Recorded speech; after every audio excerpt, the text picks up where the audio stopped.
কি গো, রান্না হলো? হ্যাঁ, ভাত বেড়ে দিয়েছি, এসো। হাজবেন্ড সকাল সকাল নিয়ে চলে এসছেন একদম মাংস ভর্তি খাসি মাংস। তাড়াতাড়ি রান্না করলাম, মশলা করে নিলাম গোটা জিরা, গোটা ধনা আর শুকনো লঙ্কা একটু ভেজে।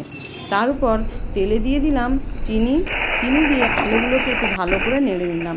ওদিকে মশলাগুলো একটু পেস্ট করে নিয়েছি, আলু লাল হয়ে গেছে। ওই তেলেই দিয়ে দিলাম তেল, তেজপাতা এবং লবঙ্গ, দারুচিনি দিয়ে বেশ ভালো করে নাড়িয়ে নিলাম। এদিকে আবার মিক্সিতে টমেটো, কাঁচা লঙ্কা দিয়ে আবার একটা পেস্ট বানিয়ে নিলাম। এবার কি, যেই পেঁয়াজটা বেশ লাল লাল করে ভাজা হয়ে গেল, তারপর মাংস দিয়ে নাড়তে থাকলাম, দিয়ে দিলাম নুন।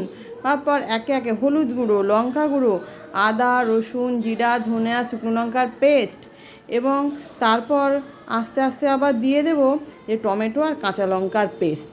তো সব পেস্ট একসাথে দিয়ে দিলাম, দিয়ে ভালো করে মাংসে পেস্টিং করে দিলাম। পেস্টিং করে দিলে ভালো করে জমিয়ে কষে নিলাম।